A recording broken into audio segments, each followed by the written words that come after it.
they almost lost a huge company come in called CW Bearing. It was a Chinese company. They ended up going on the east side of 5 Mile in Northville, but it's a Chinese company. They were going to go right across the street from DeHoco, and when they saw the fence and the guard shack, no way, they were done. They didn't want to go. So you had that aspect of how it hurts us financially because we can't market the properties around there. And then you have woods underground, and is that leaching, and is it coming into our property? And we have a lot of concerns about that too, right? I mean, nobody's really dug into that. I forget how long the studies are on the removal of that waste. It's an old study, and then when we started this 5 Mile corridor 3 years ago, we had them go back and look, and they said, no, the numbers are the same, nothing's changed, it's just garbage.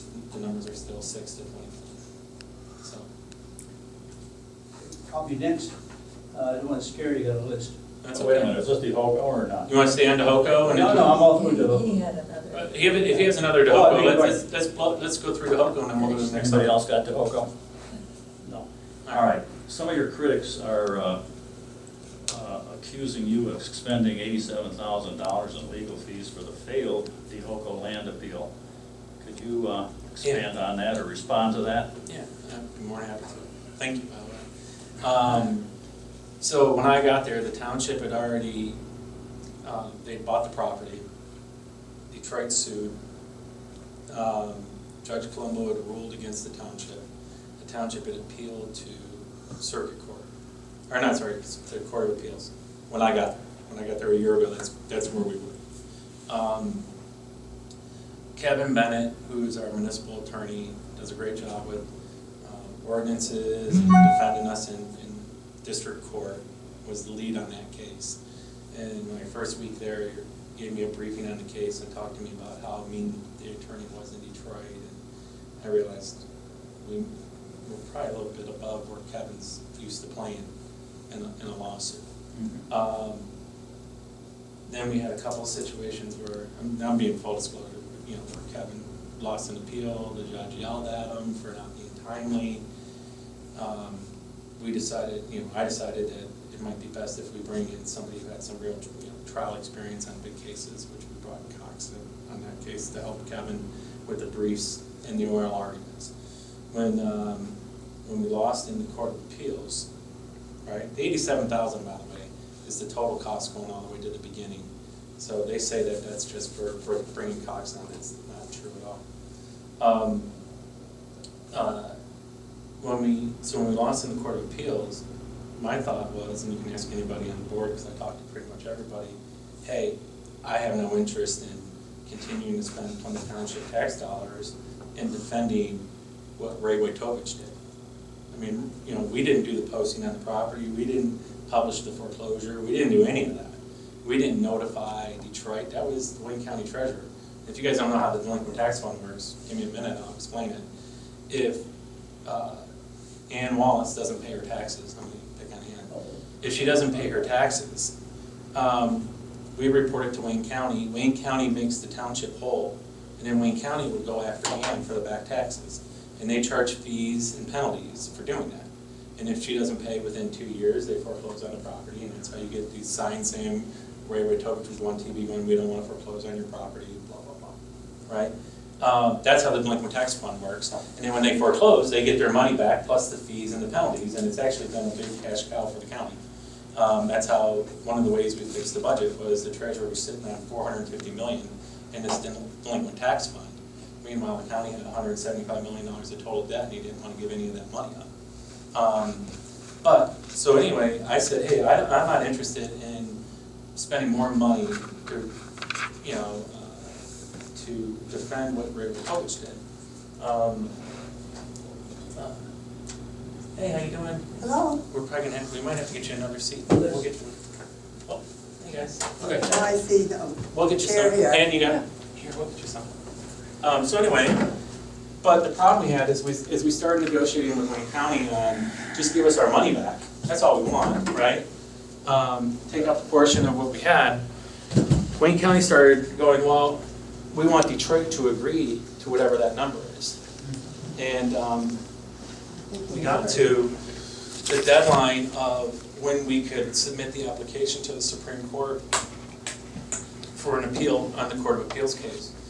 And my belief was, and the majority of the board at that time was, if we did not submit the application for an appeal, that we would lose our leverage with Wayne County in trying to get a settlement. Now, things that you just don't know are gonna happen. We file that application, and the application was $10,000. If you decide to go and sue Wayne County, it's gonna be a hell of a lot more money to sue Wayne County, starting a brand new lawsuit to get the money. So, we filled out the application, which was $10,000. What we didn't realize was that, Hathaway, who was just got appointed treasurer, he was like wet behind the ears. I don't think he was treasurer a minute when we did this.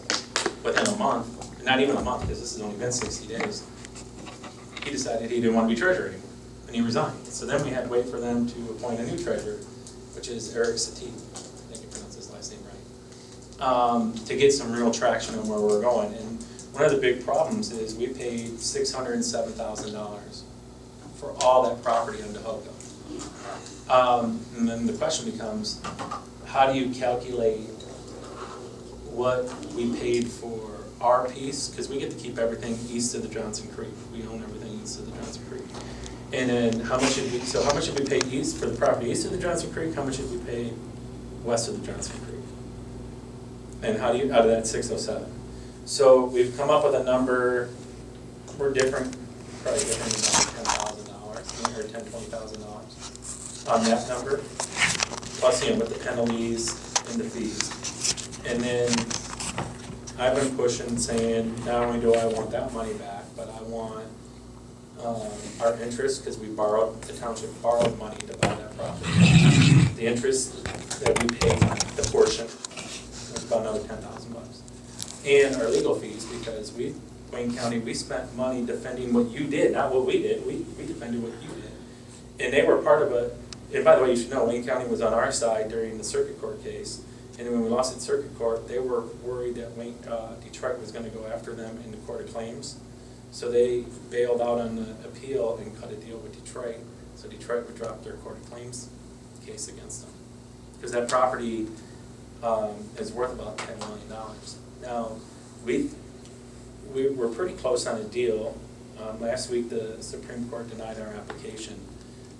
So the leverage we had there is gone, but we're really close on a deal, and I'm hoping by the end of this week, not the end of this week, end of next week for sure, we'll have a deal with Wayne County, and which will get us all of our money back and the legal fees and all that. So it's really just how we structure it. But I mean, you look at it, it's the township spent. If we get it, the number is going to be probably around, not counting legal fees, is going to be about 100, between 130, maybe, I don't know, 120 to 140 million, or 40,000, not million, 40,000. Then when you add the legal fees, you go back and you take all the legal fees, which would be, that number is pretty close, but you'll be over $200,000. So, and to me, it's worth, trying to get our money back and put it behind us and move forward. So in a sentence or two, Yeah. what is the DeHoco land appeal? The appeal that we were fighting. Yeah. Okay. In a sentence or two is, God, that's really tough to put in a sentence or two, but, because it's complicated, right? I mean, and Mr. Charlin can argue on the other side, because he's got all the title, and there's some title issues, but Detroit, I'm gonna explain it this way, and this was the township's viewpoint of it. Detroit had the whole 332 acres, right? I think the total was 332. And they were paying taxes. And then they decided to sell part of it off to the Demadian group, right? So when they sold it off to Demadian, they did the land split. Now there's some confusion on the documents on the land split getting filed properly, not getting filed properly. But when they sold part of it to Demadian, they did the land split, which really goes right down the Johnson Creek line. Detroit stopped paying taxes, and Demadian never paid taxes. Which then, Detroit's going, well, we're a municipality, you can't charge us taxes because we're not using it to make money, we're using it for government use. Our argument was the statute says you can't just squat on land outside your community, that's not in your community, and say it's not for public use. That was our case, which, I mean, technically, I don't know how technical you would be, but under the court's ruling, technically Plymouth Township could go buy a bunch of property in Detroit, lease it to you guys, and then tell them we own it, we're not paying taxes. But, So nobody wanted to pay taxes on that. right, exactly. And who did that? At the end of the day, that's where the rub comes in, because Detroit's saying we should have never paid taxes, right? And we're saying, this is the conversation I had with the county last week, was they said, well, okay, we understand what you want, this is a good proposal, but we want to make sure Detroit agrees to it. And I said, Detroit should have a role in this. The way the delinquent tax fund works is Detroit didn't pay their taxes, you made us whole, you foreclosed on them, we bought the property, and a judge ruled that you sold it to us illegally. So you should just give us back our money to void the transaction. And going after Detroit for the back taxes, that's always been the county's responsibility, not the township's responsibility. Therefore, any deal we make should involve the city. That's between you and the city. You're trying to drag me into your problem with the city. That's your problem. It's a problem that's totally separate from the township. And that's, sorry, and it's a long answer, but it's a complicated issue. So, am I covered? Any question? Yeah. Are we done with that? Yeah, you're right. Anything else on DeHoco? I think we kind of beat DeHoco. I have a question. Yeah. DeHoco? Did we really spend $25,000 to get the Michigan Supreme Court application to hear it? No, we spent $10,000. And what have we spent on legal thus far? I think total legal, John, I think we just covered that, but it's been between, sorry, it's off the top of my head, from the beginning, from the inception of the case until now, it's probably been around 70, 80,000. So, Wow. that A goes lot of back, money. that goes back to when the case began, so.